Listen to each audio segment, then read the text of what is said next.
It must be something psychological.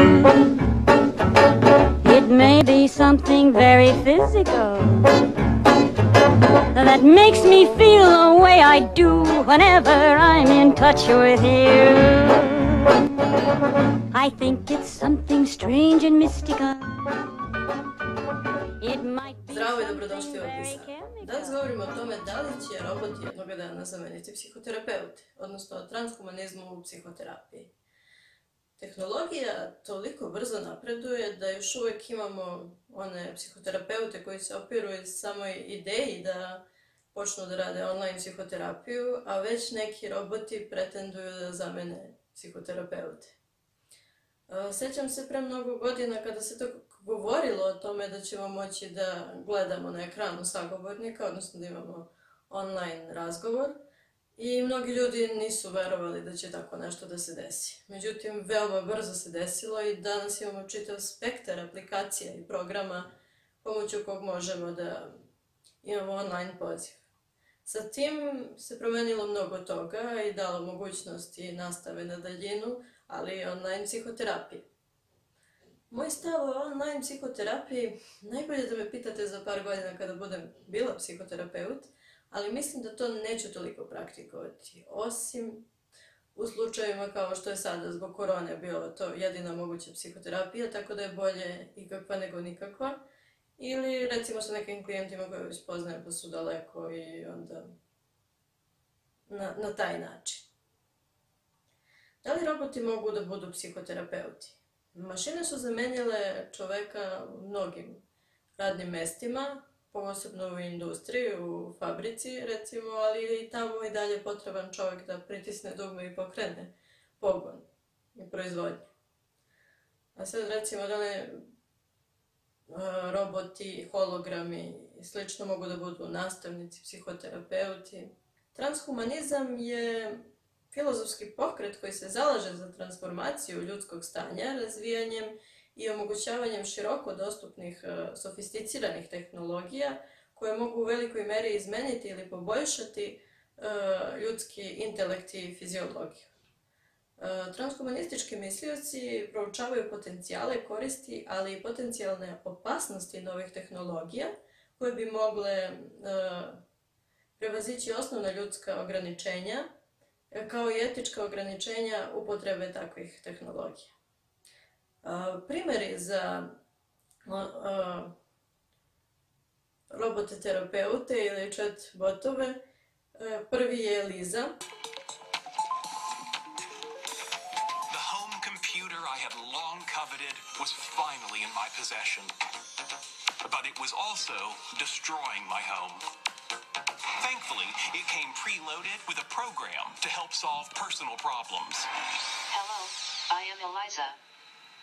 My parents are fighting a lot. I see. Can you elaborate on that? My mother bought me this computer, but my dad says we can't afford it. Do you have issues with your mother? No. She makes me spaghetti with hot dogs cut up in it. Can you elaborate on that? Are you going to help me or not? Hello, I am Eliza. The future might be overrated.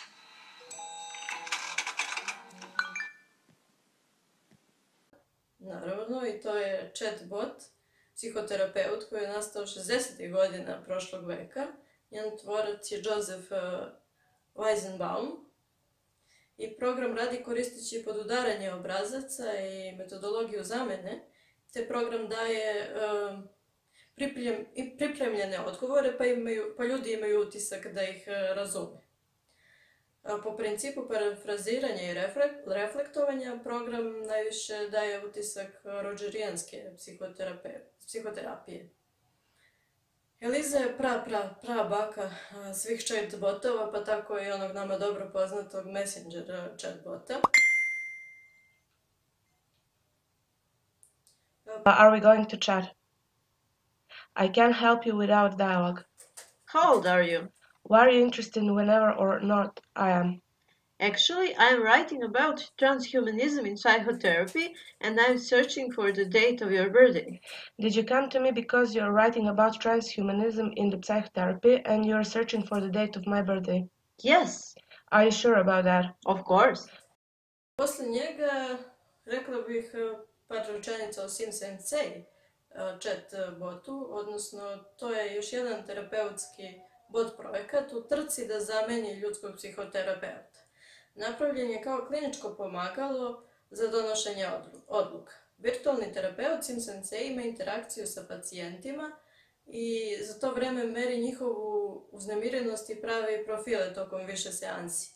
On može da detektuje depresiju, anksioznost i posttraumatski stresni poremećaj. On se koristio, odnosno on se testira na osoblju američke vojske i nažalost ne postoji još uvijek u komercijalnoj upotrebi ili ja nisam mogla da ga pronađem. Dato je Vivian još jedan robot terapeut koji može besplatno da se skine preko Google prodavnice i radi na istom principu kao i Eliza, ali je grafički sličan SimSensei-u. Odnosno možete da vidite terapeuta i ako imate uređaj za holograme, možete čak i da imate ispred sebe terapeuta, hologram terapeuta. Međutim, on je mnogo jednostavniji od SimSensei-a i samim tim što je i besplatna i lako dostupna. I aplikacija Vivian koristi kognitivno-behavioralnom terapijom i rodžerijanskom psihoterapijom. Evo, pogledajte kako to izgleda.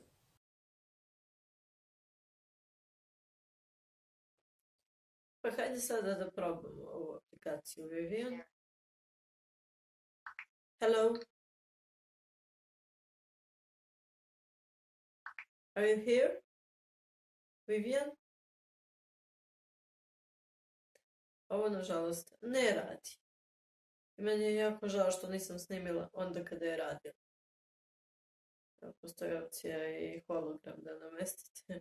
Ako imate, kada vam terapeut bude u vidu holograma, samo da vidimo zašto ne radi, da li možemo nešto da uradimo u pitanju.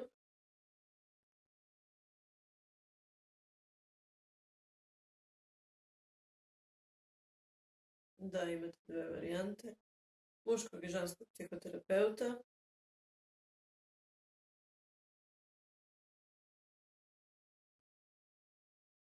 Evo hologram, ono što sam rekla.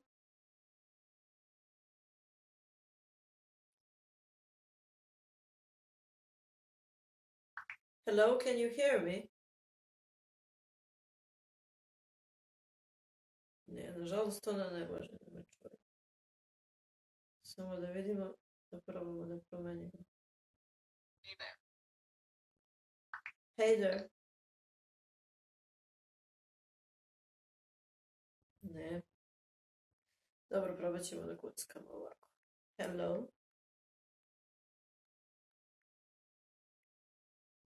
May I talk with you?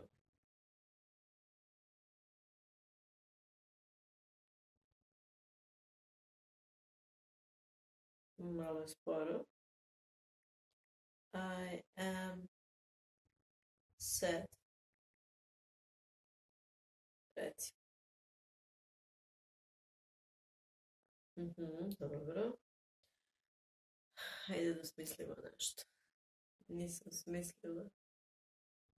Bolje mi ide kada razgovaram.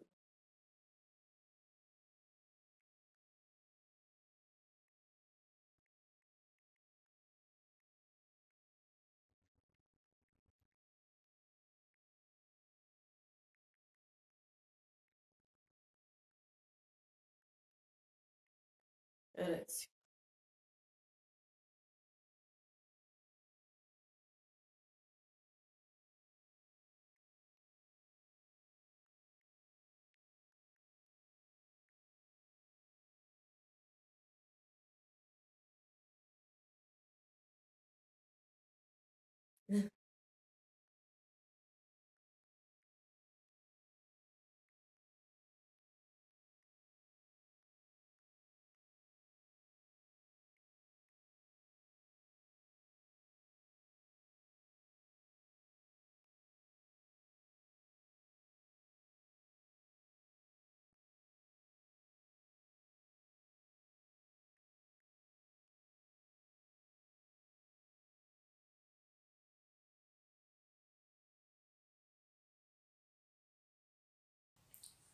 Ne verujem da će roboti ikad zameniti psihoterapeute, zato što oni nemaju jednu ključnu stvar koja je potrebna za dobru psihoterapiju, a to je empatija. Empatija se odnosi na sposobnost psihoterapeuta da razume, prihvati, doživi i podeli sa klijentom njegova osjećanja, težnje i vrednosne sisteme. To bi bilo sve za danas. Uskoro očekujte posljednju emisiju u ovoj sezoni, a posle nje je sasvim drugačija nova sezona. Vidimo se.